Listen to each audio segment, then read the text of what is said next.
stay at home open mic. My name is Richie, project director of Barbed Wire. I am very sick today, so this will be my quickest intro ever. Um, just really quick, if you're an EPCC student, stick around and I'll show you how to get that QR code for the town of Passport. But today we have, as a baseball fan, we normally use the word pinch hitter, but in Tumble Words vernacular, we're going to say pinchy hitter. That's right. You guys already know what's up. Let's go ahead and welcome today's host. Let's hear it for Kit Wren. Kit, take it away when you are ready. Will do, Richie. Thank you very much, as always, for the chance, and thank you for the trust, and hope you're feeling 100% real soon. But it is another Monday night. The sun, after a brief detour, has made its way to its home in the western sky, and it's time to read some poetry. I'm going to start us off with a couple of covers. Things I'm going to be presenting to students at El Paso Community College on Wednesday at noon in cooperation with the Papagayo Project. It's just a couple of real quick poems. The first is Autobiografia Literaria by Frank O'Hara. When I was a child, I played by myself in a corner of the schoolyard all alone. I hated dolls. And I hated games. Animals were not friendly and birds flew away.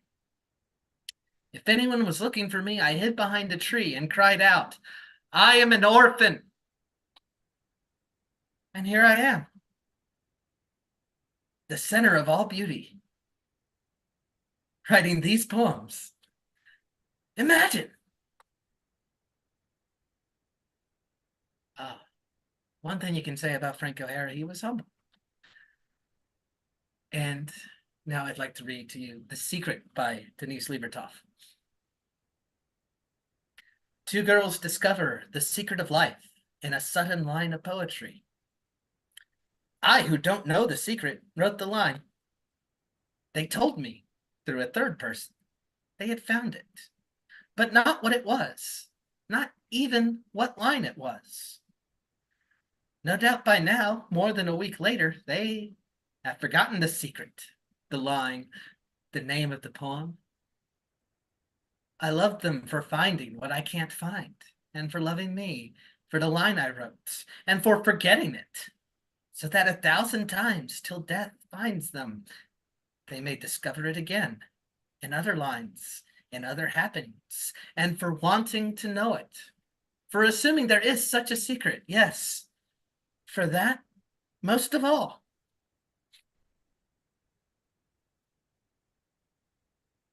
So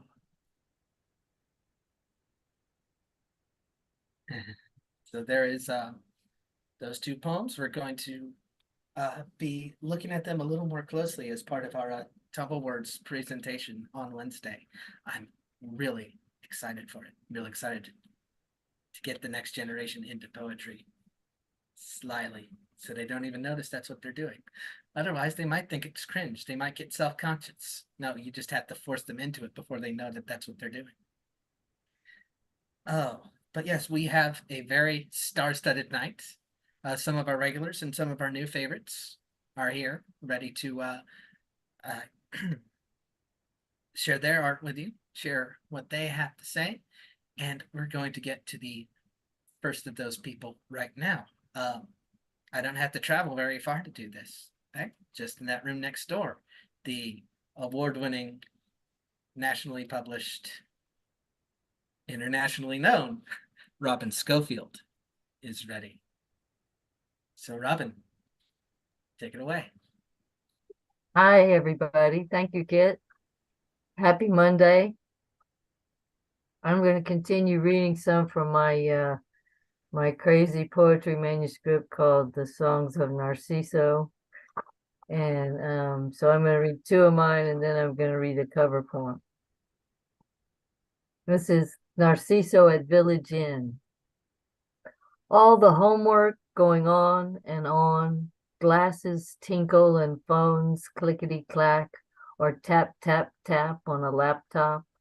Narciso appears to shine on the backs of the computers, and the beautiful pies reflect in the glass case as Narciso pretends he's looking at lemon meringue or chocolate silk. He rotates a spoon for his concave or convex looks. He takes his coffee, black and reflective. He remembers the last time he went to Mass and stared at himself in the communion vessel. And this one is kind of another fable called Narciso Climbs to the Sky. Narciso found Hawk pierced by a porcupine quill. He worked the quill until he could pull it out of his wing. Hawk flew away, marveling at Narciso's gentleness. Then Narciso saw that eagle and raven were also pierced. Again, he worked the quills out. One day, Narciso, wandering by the river, saw the porcupine go up a cottonwood, and he began to climb after it. But the more Narciso climbed, the taller the tree got, until it reached sky world.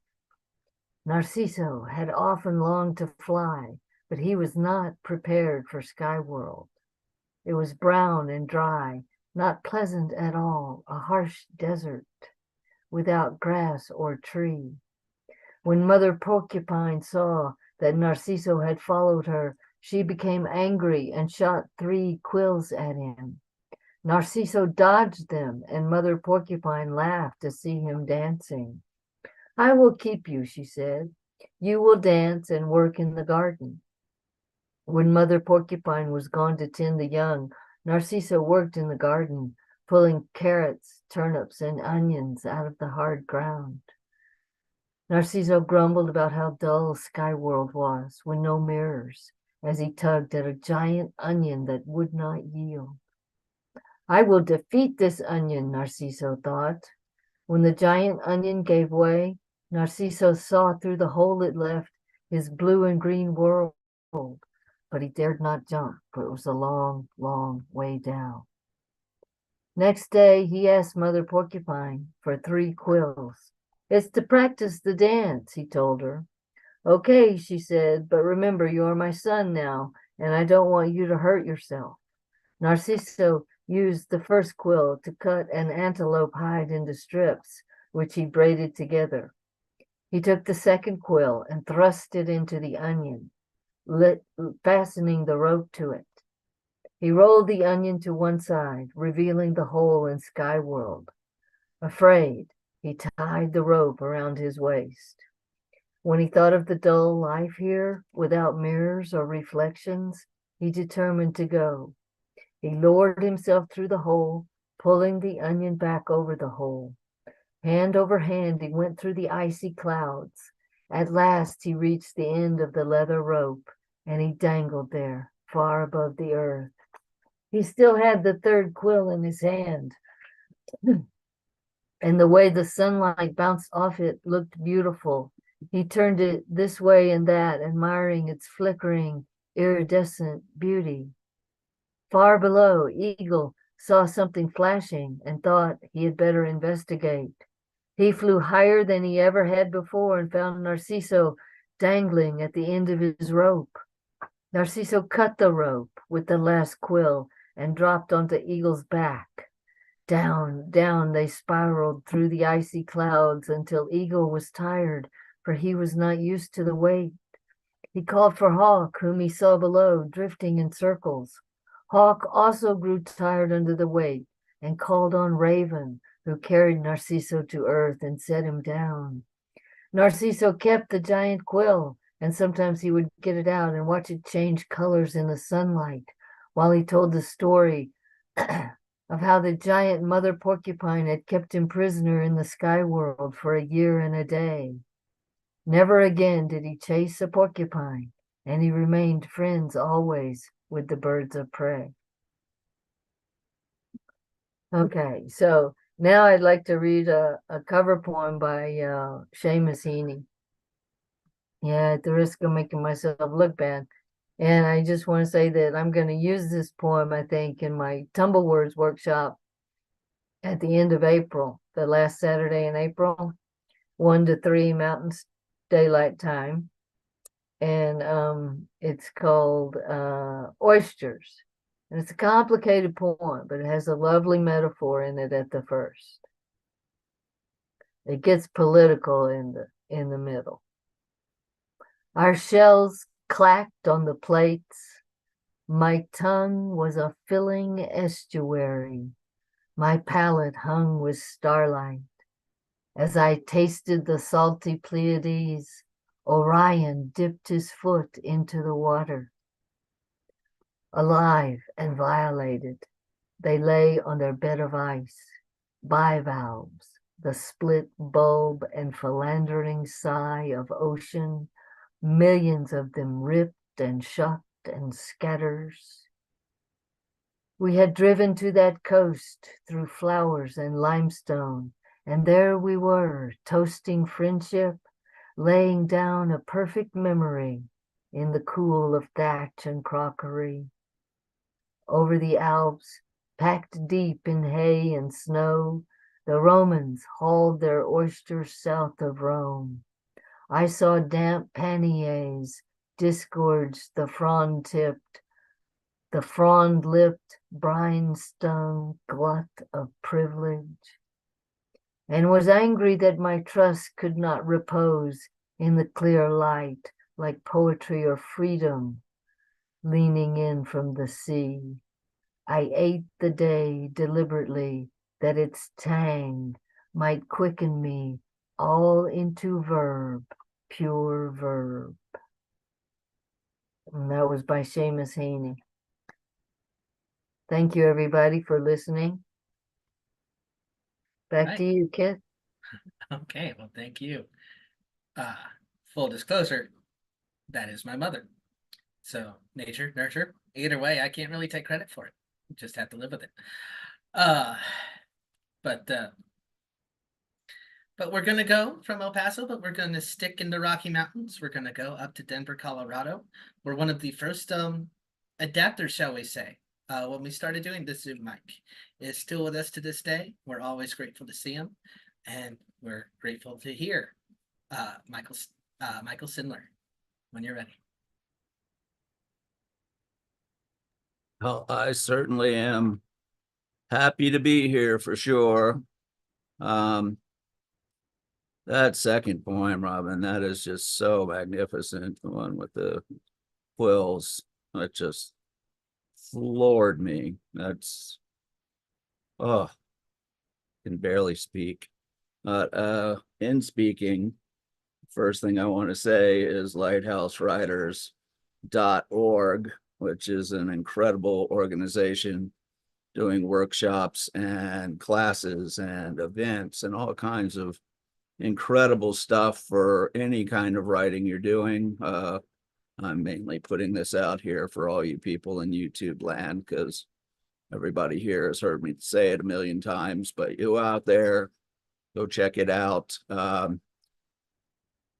There's going to be Lit Fest coming up in June, which is just amazing event that will be coming up with just an incredible range of great writers and editors and just all kind, people from all parts of the different world, publishing and things like that. So as we know, we are just beginning our second week of the National Poetry Month, and a lot of us are doing the 30 for 30, trying to write at least one poem a day for 30 days.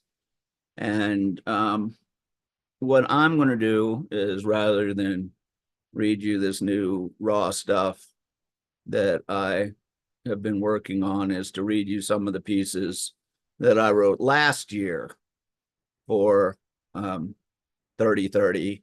So I can skip some of the ones I did there that weren't so bad. This first one is called No Less Real. They say in the end, all is dust and DNA, swept or blown away, no less real a form than ours. Everything's distilled from stars. And Kit read a great poem by Denise Levertov a minute ago, and this is a poem of mine called Half a Comma. for Denise Levertov.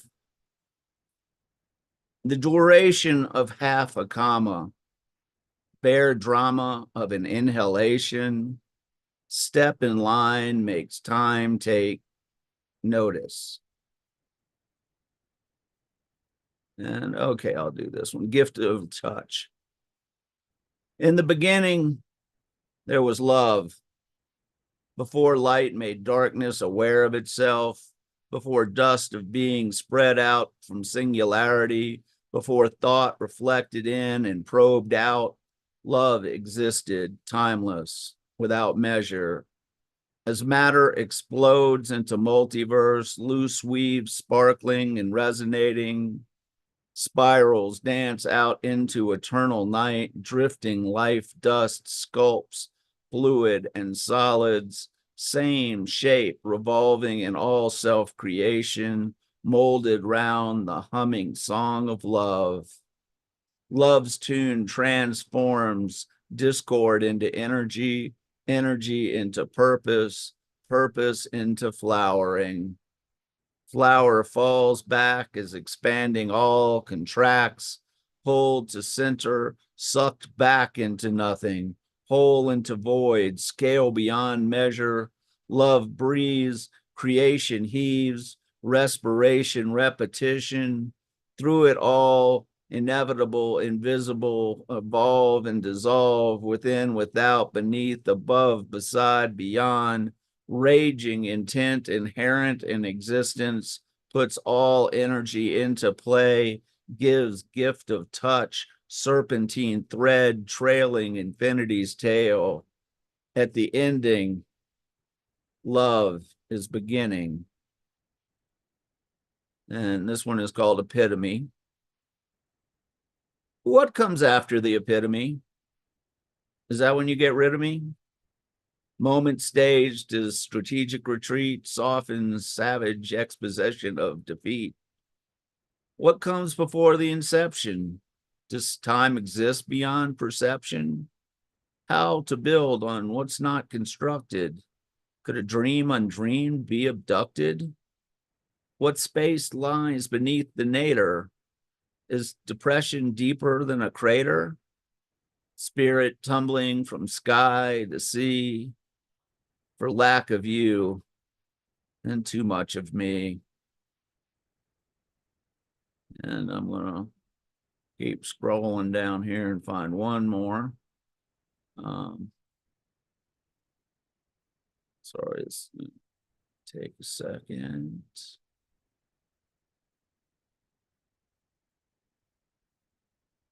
This one's called Every Time. Every time, before the chorus can finish, the same scratch leaves me skipping, stuttering on the same word, the phrase I need to say.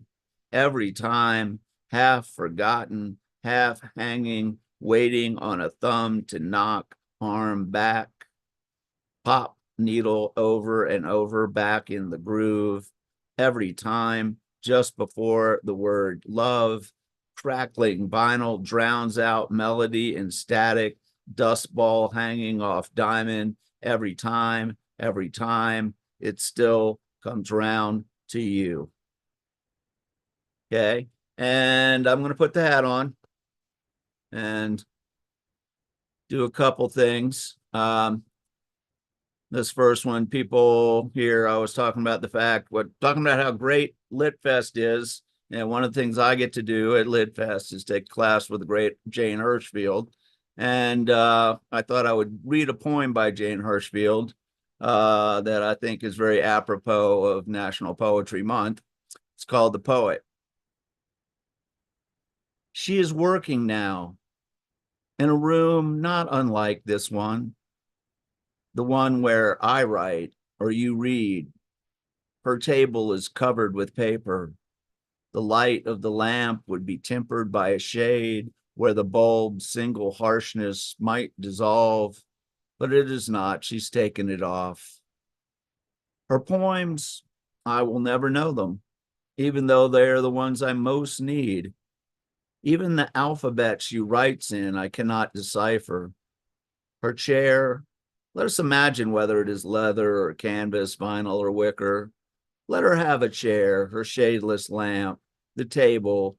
Let one or two she loves be in the next room. Let the door be closed, the sleeping ones healthy. Let her have time and silence, enough paper to make mistakes and go on. Woo! And this next one is by Karen Glenn, and it's called The Poem Wants a Drink. In the workshop, students analyze what each poem wants, what each one strives to be. Well, this poem is a layabout with limited ambitions. It wants a drink. This poem doesn't give a damn for rhyme or reason. It only sings off key. It has no rhythm in the jukebox of its soul. It grew up without symbols. It doesn't know from assonance. Give it mambo lessons and it still won't learn to dance. It has not one stanza with a lyric pedigree. It's late and getting later, and this poem wants a drink. Call it gray and tired, even call it a cliche. This poem's lived long enough to know exactly what it means to say, don't be stingy with the whiskey, baby. Yes, the night has been a cruel one, and this poem could use a drink. Okay, thank you very much. All right, thank you, Michael. And you already got your plugs in at the beginning, right? I did. Recap. Okay. Just a little bit of protocol, because this is a stage. This is for you. You get to say whatever you want within reason. Hasn't come up here, but there are limits. But we're going to go to our next reader, who is coming to us from the land of darkness, says he. And this poet is back after a long time. You could call him an old friend. That's right. And he was a big part of our first year of this online mic in 2020 and 2021. And I have a very fond memory of him actually visiting El Paso, and me and local musician Christine taking him hiking. And on our way back, we did an a cappella rendition of Four Strong Winds by Ian Tyson. That's one of those days that I can just replay in my head when I'm feeling sad, and it cheers me up. So thanks for that. Great to see you again. Please welcome the Urban Cowboy Poet to the stage. Hi there. I'm unmuted, right? Yeah, you like my t-shirt?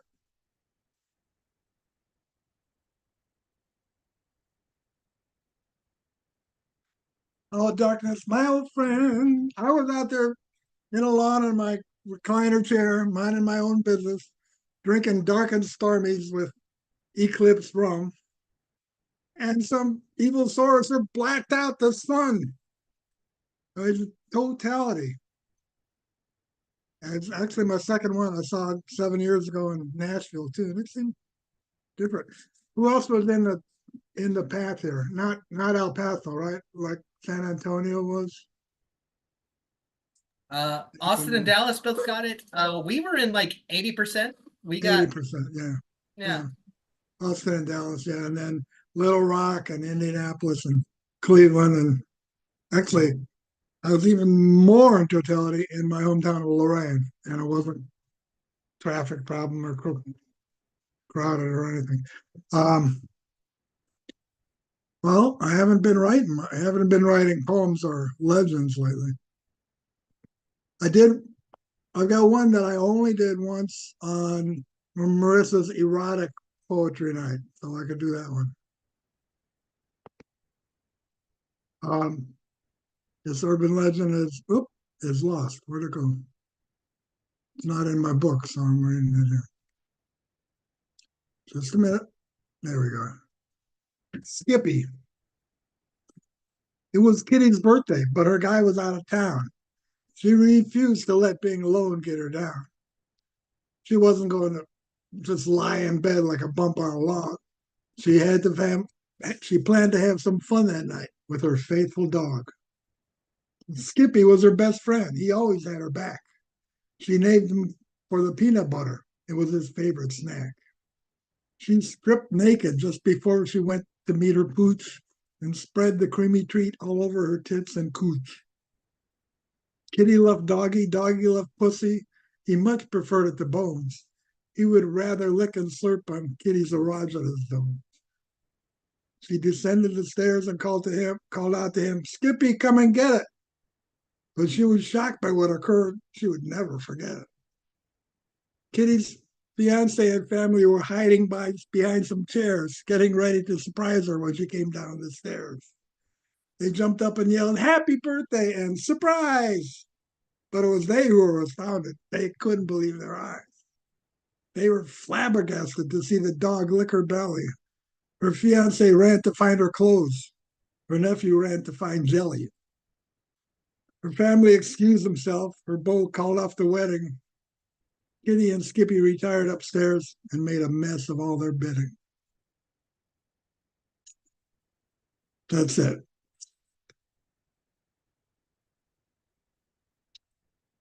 I could do a rerun of some other legend if you want. Nice family story there. Yeah, well, it's not in the book. It's not every show's someone's first show. So what's that? Every show is someone's first show. So go ahead. Oh yeah. No, I'm saying that's an urban legend. I just didn't put it in the book for my reasons. Okay. You're talking about us singing. What Four Strong Winds? I'll sing again, but it won't be cheering up singing. I'm doing Gloomy Sunday. Laszlo Yavor didn't know he was doing anything wrong, writing words to Gloomy Sunday, the world's saddest song. When it was played on radio and broadcast nationwide, folks all over Hungary committed suicide. That government hated songs that caused a man to take his life. Only the state had the right to cause that kind of strife. When they heard how many shot themselves, jumped, or were hung, they banned Gloomy Sunday from ever being sung. Americans saw this tragedy that befell that little nation and thought, this could be a hit. We'll write us a translation. Only one artist can sell a song with such notoriety. We must get it recorded by the great Billie Holiday. Billie's version was a hit. 200,000 sold. Many were the folks who would never get to grow old. She sang it sad and beautiful, released it in the fall. By spring, 200 fans had decided to end it all. People on 2 continents done left the world too soon. Laszlo's girlfriend hung herself, as did the man who wrote the tune. Britain ruled to restrict the song to instrumental only. Their words were causing folks to feel extremely sad and lonely. How could so many tragic deaths be caused by one sad song? I'll give a sample, but to be safe, please don't sing along. Soon there'll be candles and prayers that are said, I know. Let them not weep. Let them know that I'm glad to go.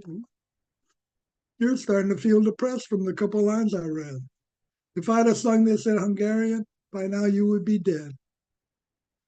If you should come across a song on iTunes, YouTube, or disc, be aware that you'll be listening to the words at your own risk. Gloomy Sunday. Thank you. All right. Well, thank you, Greg. Is there anything that you want to plug right now? Any announcements you want to make? Yeah. Buy my book.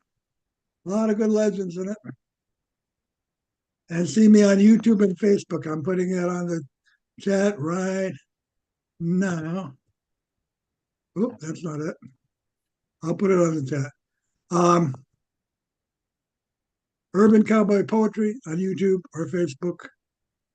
And the book by the same name, PayPal, the Urban Cowboy Poet, gmail.com. And I'm putting all that in the chat. Nice to Right. see you. Hello, my old darkness, old friends. Nice to meet with you again. All right. Nice to see you too, Greg. And we will relay those links to those of you in the chat. And as always, if you'd like a transcript this week's show, learn how to write really fast. That's my advice to you. Oh, I'm writing other stuff, but not poetry or legends and stuff. I got you. Working on books I started like 25 years ago. I got you. And some archival stuff for my family. Of course.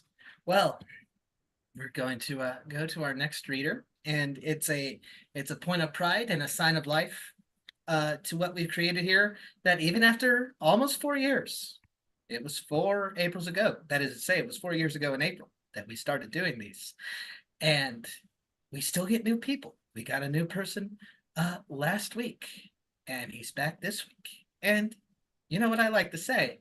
The only thing better than a first-time reader is a second-time reader. So we're very pleased to welcome back to the show Kazi Kaz from Allentown. Kazi, when you're ready. Thank you very much. I appreciate that.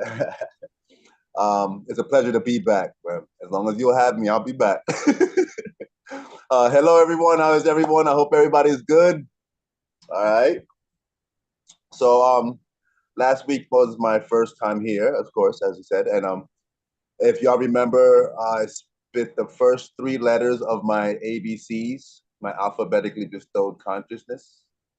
So tonight I figured I will give you the next 4, D to G. So without further ado, I present to you the letters D to G. Definitely don't demographically deny due diligence by degradingly debasing its democratic design. The disparate dissonance disgustingly displayed due to dictatorially dogmatic doctrine is a deplorably despicable dereliction of duty, deniably deciding on a dissentingly dystopian destruction and demoralizingly decadent decimation of diasporically dire and desperately due demands. So determinately delved as defiantly deeply as devoutly desired into the duly delightful depths of definably documented and decisively disclosed dictions drenched in descriptively discretionary definitions. Do the math. Because evidently, earthlings everywhere eventually evanesce effortlessly into an essentially effervescent and exorbitantly exponential ethereality. Esoterically elite entrepreneurs exclusively endeavoring to erratically eradicate the enigmatically enthralling and enrichingly enlightening enrichment, ecumenically eliminate effusively evolutionary efforts. Everyone's exquisitely earthly existence efficiently expires, in essence extensively entering an endlessly energetic eternity. Everybody's entity energetically evolves every day, so excuse my emphatically exclamated and enthusiastically educational explanation, because everything's everything. Furthermore, frankly, I forgetfully forget to forgo my festively fiery flame. Forgive my fervently fueled fire and frequently flagrant fact-finding fierceness, for I foresee a fundamentally fruitless fruition of a fiscally ferocious and fastidiously fiduciary fiasco, frantically forming from facetiously fake and feloniously false facades. Forcibly forged friendships fiendishly facilitate formidably faction friction.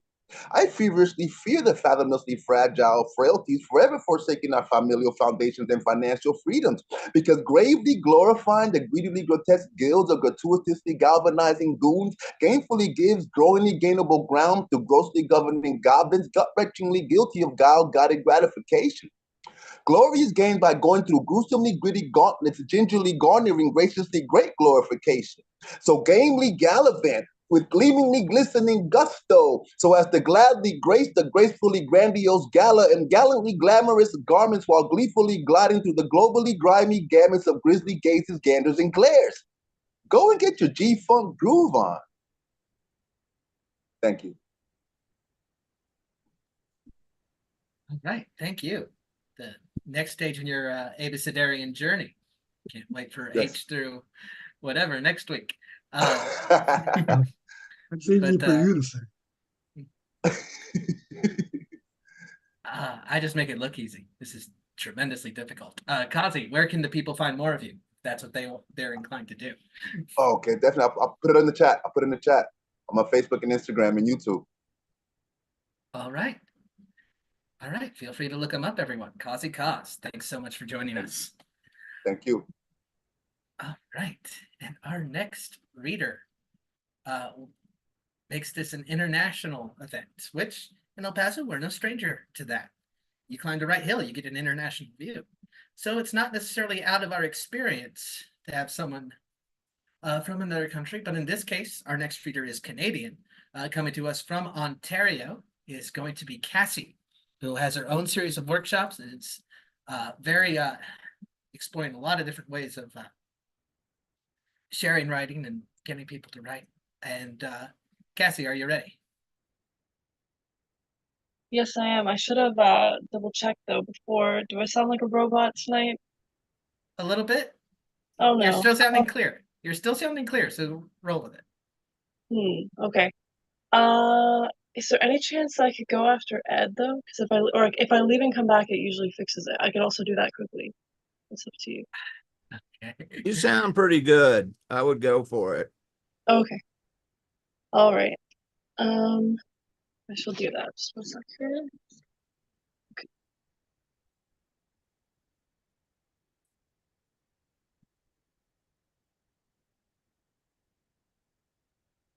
Okay. So this first one is called Marvelous Pause. Miraculous things, they happen all the time. Under the deep sea, a patch of moss at the bottom of your teacup. The sun becomes completely eclipsed. A yellow glow hangs around the entire horizon. The daytime is paused. And then just like that, the sun resumes its duties. The world keeps turning. The robins go back to their normal hunting for worms in the lawn. Humans return to their desk jobs and crosswords. It's funny, the marvelous is always at our fingertips, within our line of sight. One moment, we are basking in it. The next, someone's hit the resume button on the mundane, and we slip back into the haze of the unremarkable, of just another day.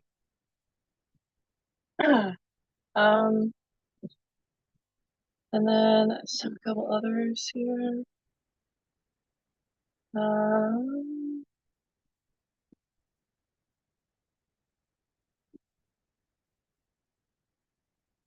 So this next one is called Dual Drivers. Utterances slip from out under the rug. Utterances slip out from under the rug, and they feel full like genuine artifacts, pulled up from the depths. But it is hard to always recognize the truth when your motivations are jumbled up inside. Some are ancient, birthed on the playground at 7, when the sting of your first rejection sinks into your pores. Such an assault, part of your brain vows to never let that feeling soak in again. Some are born out of a cavern, deep inside, that rarely sees the light, home to alone the entity that calls for more light, but most importantly, calls always for a sea of loving splunkers. And I have another original here, which is called Miscellaneous Junk. Say I were to unfold all the parts of me that hold me back and lay them out on the table, have a good look at them. Would I find some junk from 20 years ago that I picked up and never put down because I thought surely I might need it someday? Perhaps notions about my capability, a rusty hacksaw for cutting into my self-efficacy, weariness of my own gender, femininity, an old pendant I wore for warding off confusing danger, itchy discomforts, a deep quest for good enough, lovable enough, a gnawing ice cream scoop, overused, for scraping up a myriad of things, love, desire, and piling them into a cavern inside, where I should instead be looking to marvel at all the stalagmites that reside. And it's interesting to me because I wrote those last two on the same day and didn't realize that apparently I was fixated on caves that day. So that's interesting. So that's all I have for poems tonight. Kit mentioned I am facilitating a poetry writing workshop. It's called Bound to Temporary Spaces, and it's an online generative poetry workshop lasting 5 weeks. It was intended originally to start this week, but it's starting next week on Wednesday, the 17th. It's a workshop exploring connection to place, particularly connection to the natural environments, but also built environments, so like cities. So we're looking at that from different angles. If you're interested, you can go to my Instagram, which is Relentless Intrigue, and I'll throw that in the chat and also throw the sign up in the chat in case anybody would like to have a closer look at it. Thank you, Kit.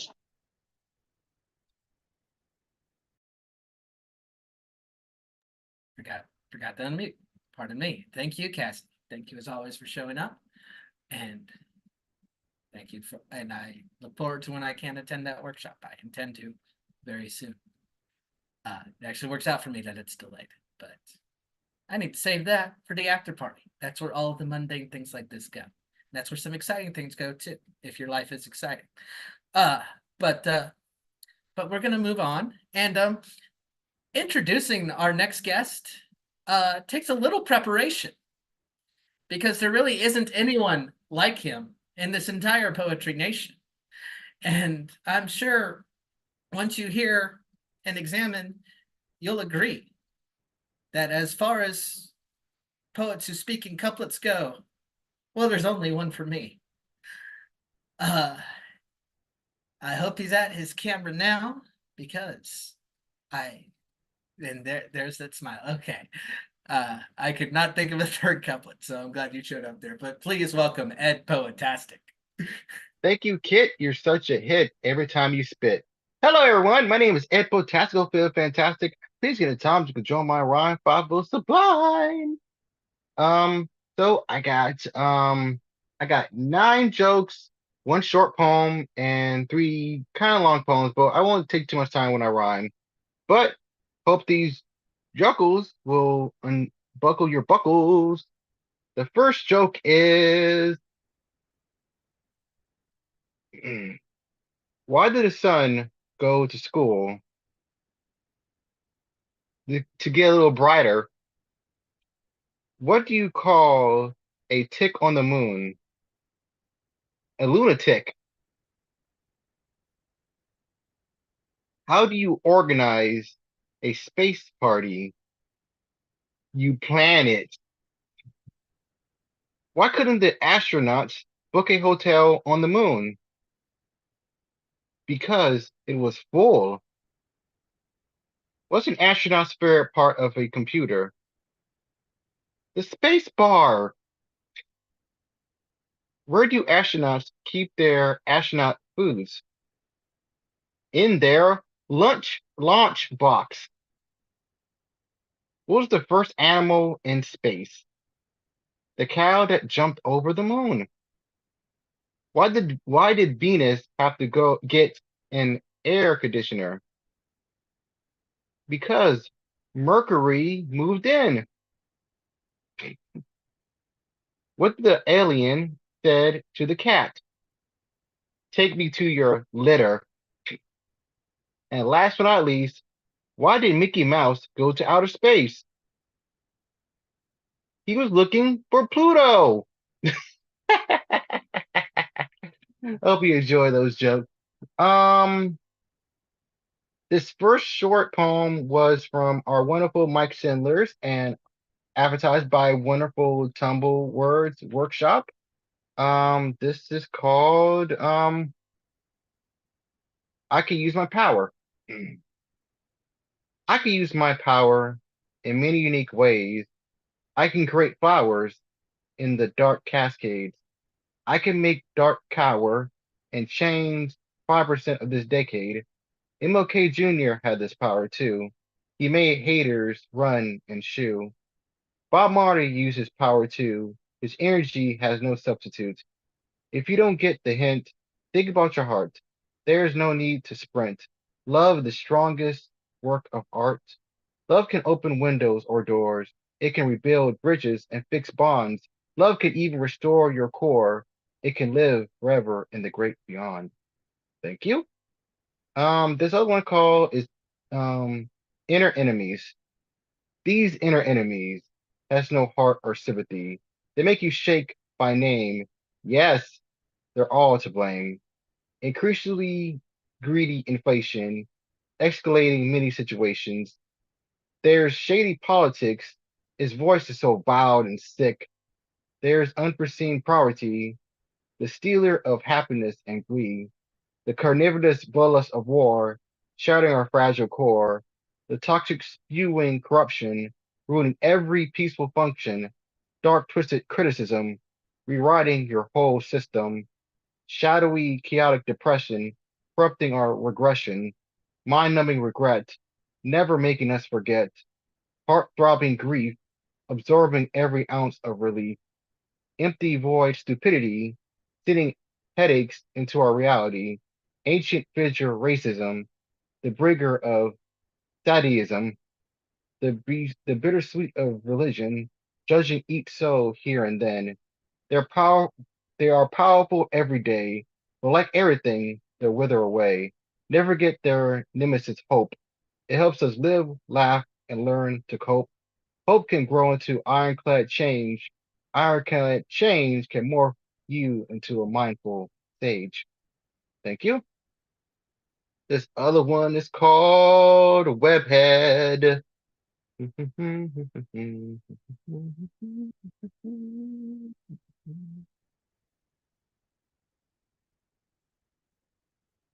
A mask, woven with wise words of great power comes with great responsibility. Too bad evil doesn't have any accountability or simplicity. My spine is tingling. Danger must be near. It's time to punch culprits, thieves, and villains in tears. My ordinary life being I mean Spider-Man. I do what any friendly guy with spider powers can. I'm swinging through vast buildings in these annoying spandex tights, trying to juggle the concept of what's wrong and right. This suit, a sticky emblem to wear, the heavy burdens I must bear but never share. They say crown air sleeps, but God, give me a break for once. Does it need time for a sleep or for a quick brunch? My mind thinly grasping my funny innocence, my old easy life of being normal, I solemnly reminisce. Mary Jane, she's always the web beneath my wings. Her presence always makes my heart swing and sing. Aunt May, she the sweetest thing next to my heart. I make sure no one, nothing tears apart. Uncle Ben, I'm so sorry, and I hope you're proud of me. I promise to be the most spectacular superhero. You'll see. Venom, he's always the oil in my clear pond, pushing my royal action the great beyond. Carnage, Venom on overdrive. Every time I fight him, I'm surprised I'm still breathing alive. Rhino, he's just a dim-witted wrecking ball. Like they always say, the bigger they are, the harder they fall. Dr. Octavius is a genius with a heart made of vibranium steel. He's all that keeps me on edge, on top of my heels. Green Goblin, my best friend's maniac bipolar father. After I beat him, I need to prescribe him a great therapist or a doctor. Vulture, he's just a crazy bird brain. He's the volume of common sense down the drain. Scorpion, he's a new definition of acid rain. I know his dry cleaning is a huge pain. Black Cat, she's my troublemaking minx. She's sexy. Ahem! Think still, little jinx. Sandman, the cuckoo's feud with the sand. It really feels like me against the barren land. Electro, he's always a jolt in my side. He always leaves my cell phone web shooter's pride. Stanley and Kirby, they're marvelous Excelsior guys. They're not with us, but became stars in the vast skies. It's just my average day being your friendly neighborhood Spider-Man, the savior of citizens, and the punisher of madmen. Thank you. And this other one is called uh, Iron Hat.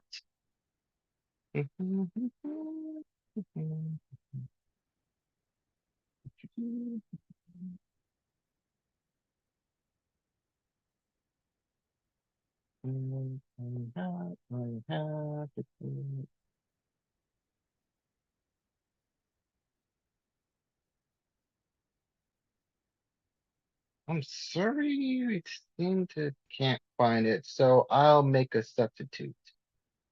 This is called.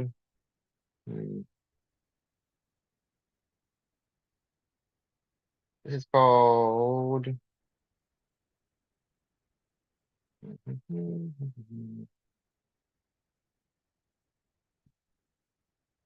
This is called. I'm sorry. This is called. Well, knock knock.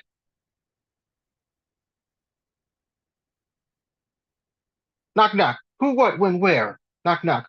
Who's there? Knock knock. Should I care? Knock knock. Do I dare? Knock knock. The sun's glare. Knock knock. Yes, I can hear. I'm aware. Knock knock. I do nothing. I swear. Knock knock. I don't need a prayer. Knock knock. My house doesn't need repair. Knock knock. I don't need cookware. Knock knock. I don't need an armchair. Knock knock. I'm losing my hair. Knock knock. Do I have money to spare? Knock knock. I know life isn't fair. Knock knock. Oh my God, I'm in a nightmare. Knock knock. Are you a grizzly bear? Knock knock. I'm only in my underwear. Knock knock. Could we please be air? Knock knock. Have nothing to share. Knock knock. This is a daycare. Knock knock. Yes, I'm here. Are you still there? Thank you. Sorry about that. Oh, every time you want to apologize on stage, say you're welcome instead. That's all. That's just a little rule to get through life. Eddie, where can people find more of you? Sure, you can find more of me by supporting this wonderful open mic that makes your Monday night is such a delight in the wonderful fantastic spotlight. All right, but if you want to follow me, please feel free. My Facebook is Eddie Foreman and my IG is Eddie Foreman 92. And remember, if the mic's right, I'll be there to shout fantastic insight. If you send me a request, you take a guess. The answer is yes. Hope everyone stay healthy, safe, and blessed. Never stop speaking one of words outside your chest. Never stop feeling, doing, and being your best. And remember, you're more important than you ever know. Don't stop your flow and never stop your glow. If you don't know, now you know. How I love this show. All right. Thank you, Ed. And as always, feel free to sing along at home. Never Eddie gets into his closing. But it's great to have regulars like that from all over the country. But we are coming back to the mothership. We're coming back to El Paso for our next performer, who is very quickly becoming enmeshed in our different scenes, who is hosted a very well-regarded Tumbleworks in February, and hopefully once in future Tumbleworks host. And it's just a really wonderful person to talk with and hang out with and just hear ideas from. And you get to hear those ideas too now. So please welcome to our stage, Melody Gomez. Kit, you're so nice. I just love that. I'm losing my voice a little bit, guys. I'm sorry. So I only have two. But one of them is from one of the Tumbleworks workshops that I went to. And then the other one was one that I, in the middle of the night that you have to get up and write down really quickly before you forget it. I don't know if you guys know those, but it's one of those. So this first one is from the workshop. Having to admit that I'm not as circle one, wise, clever, transformational, cool, consequential, aligned, advocate-y, as I thought I was, really sucks balls. I've always considered myself a new soul. I want to try everything. I want to be everything. I want to know as much as I possibly can about what can be known. And I sit humbly in the whispers of knowledge that maybe I shouldn't know. Now, I love seeing the world with new eyes, even the ugly, and asking myself what I can learn about a situation, because even the ugliest helps.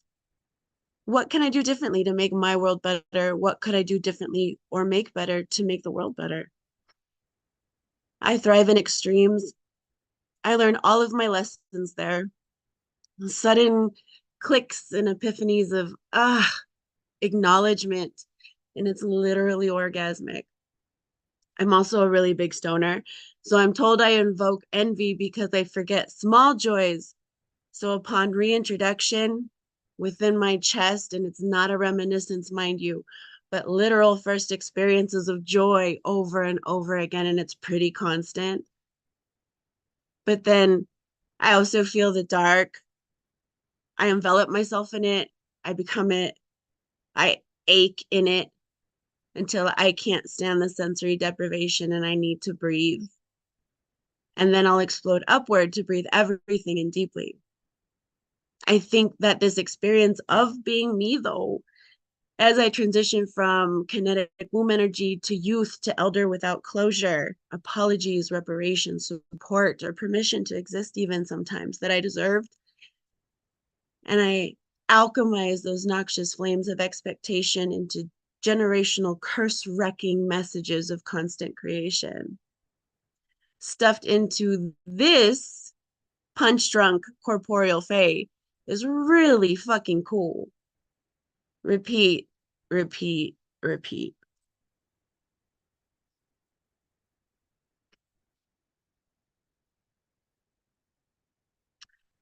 Okay, the next one. Sorry, guys. My autocorrect and word prediction software don't work well for me. And I think it's because I've had so many, you know, when moments to a room full of people who don't know when, but now know that I know when. Awkward. For instance, yeah, my brother was kidnapped when we were young adults, and I would think I would be a really easy person to kidnap. He probably wasn't, though. Was once my very natural response to, we should totally kidnap Linda for her birthday and take her out for drinks. I feel selfish making it about me. Maybe that sounds like a weird thing to think, and for you, it probably totally definitely is. And what do you do with those? But release them unabashedly. But what I really appreciate is that other maverick you-know-whens always find one another, you know, when it's time. Thank you, Kit. Thank you, guys. All right. Well, thank you. Is there anything you wanted to plug real quick? Any events going on in the near future? Not necessarily. I don't know of too many events coming up, but I always have something to plug. I'll put my PayPal in there. I run a behavioral program in special education that I fund by myself. And so if anybody has small little trinkets or toys or anything like that that you ever want to donate, I will take them gladly.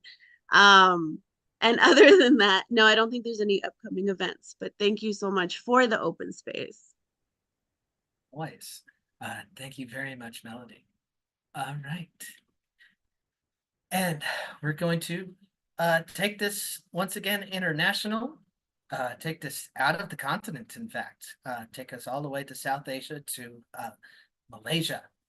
And someone else who's been coming here for many years and is always very innovative with the way he presents his work. I am stretching this introduction out so I can turn share screen on so that he's able to do his thing adequately. But I do want everyone to give a warm welcome to Julian Matthews now. Julian, when you're ready. Hi. Thanks for having me again. Wow, can't see.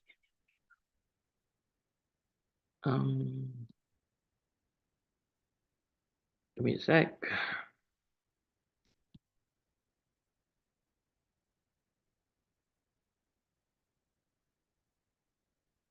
Gravity's end.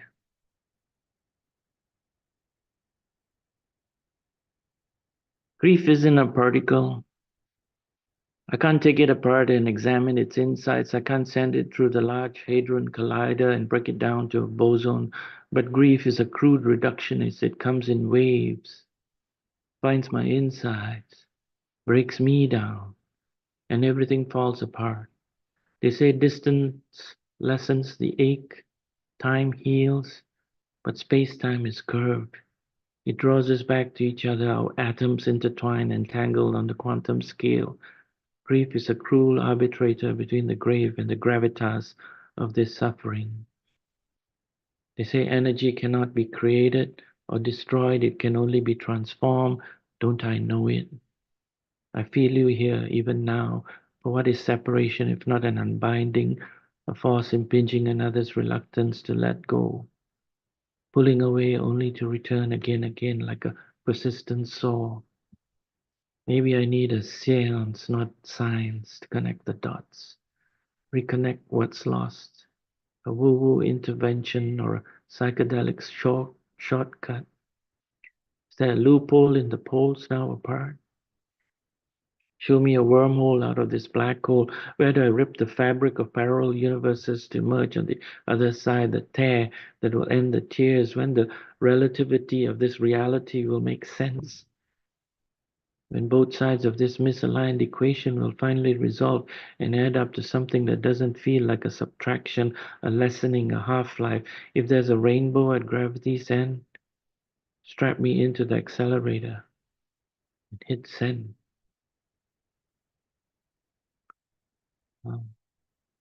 The fan. I need you like I need WD-40.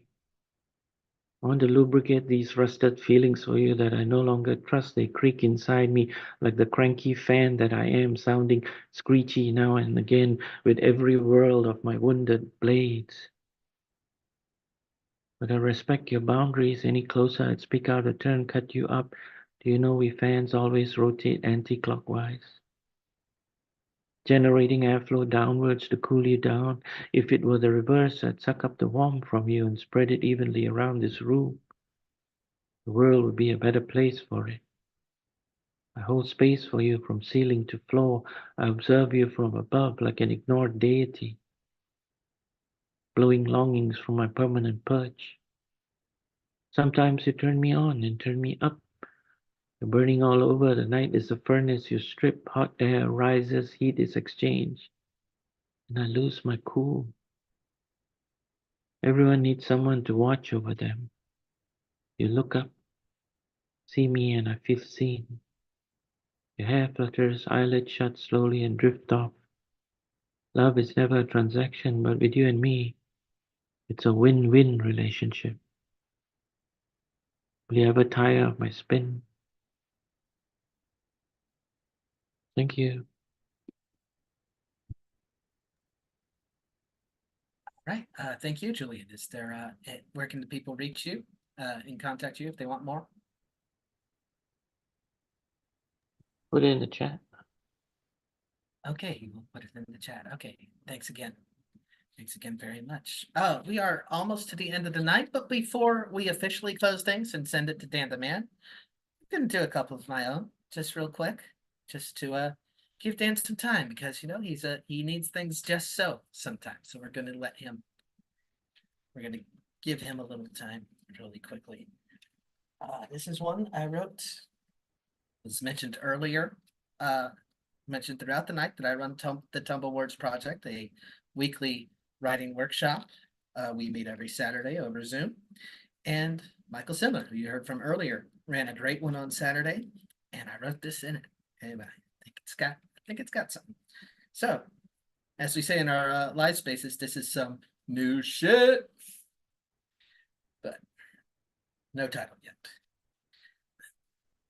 I think of Salazar, who awoke from a coma in a newly democratic Portugal, and the aides who printed fake newspapers and diplomatic cables so he could live the rest of his life contentedly. I think of Tsar Nicholas, who arrested and beat the spontaneous march that was expressly in support of him, because no marches meant no marches.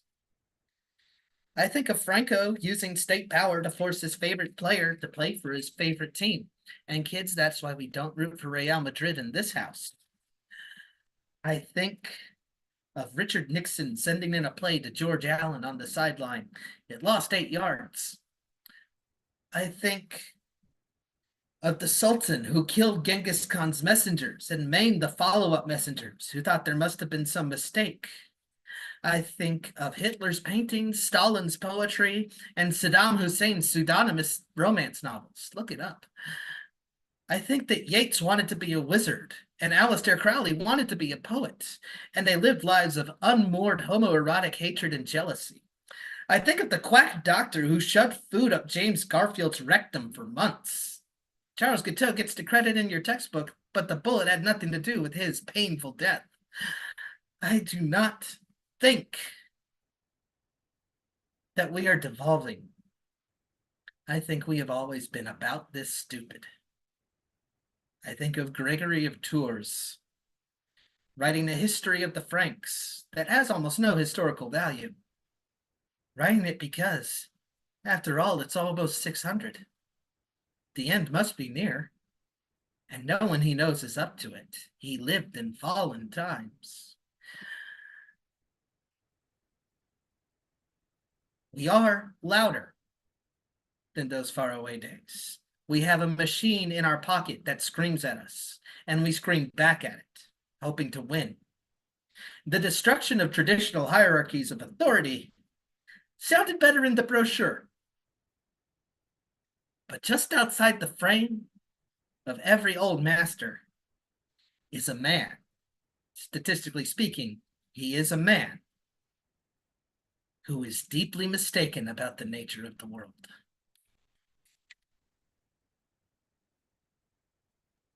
And yes, so that was from Mike Sindler's workshop on superpowers. And another great Tumblewords workshop is in the offering for this Saturday with Lizard King, a very prominent poet out of Las Cruces. God, it's such a wonderful title that she gave us too. It's Pulling Your Demons Out Through the Mouth. Just imagine that. It's a great poster. You can look that up on Facebook, and it'll be all over my social media in the days to come. Instagram at Kit Wren Away, Facebook at my name. Let's see. I'll give out a shout out to the people in the chat who have been making this a lively night. To LL Strong, welcome. Glad you enjoyed the night. Sandy, of course, always providing her brand of boosterism to every performer. And the Fertile Brains, another one of our international connections, a gentleman from India. We always like it when he wakes up and joins us. But we're at the end of the night. There's only one way that nights can end here at BWOMS.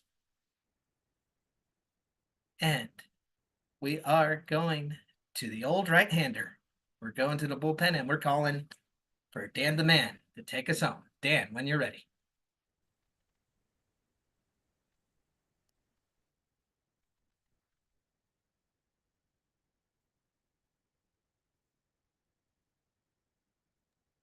Dan, mute and unmute again real quick. Not getting anything from you.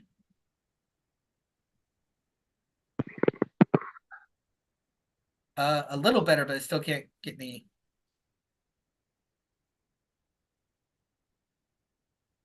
Bear with us, folks.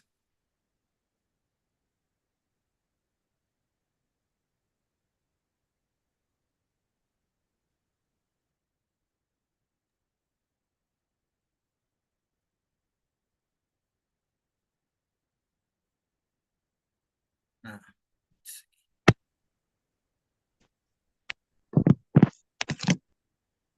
Okay, getting some background noise now.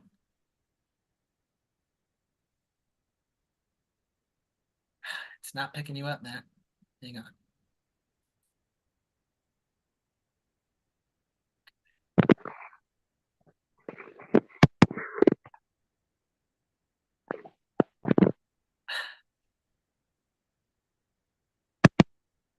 Oh, man. Tech Gremlin's really throwing us a hard one this time. Can you hear me? Hello.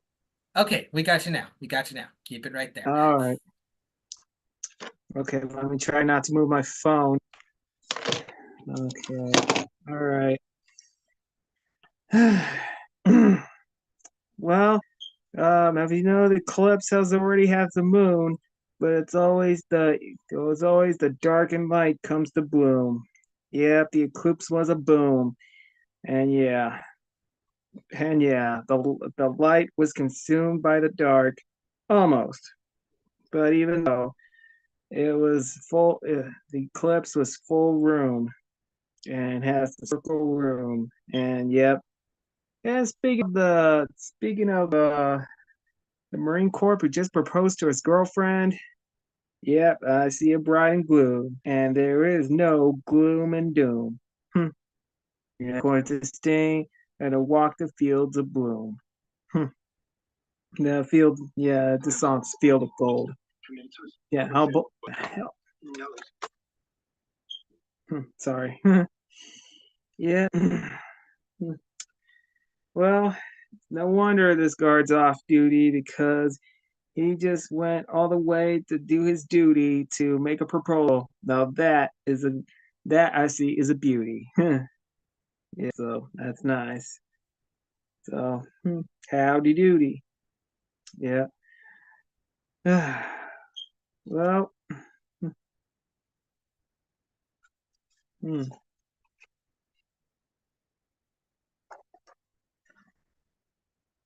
Well, I don't see a ips, but all I see is a ipsy.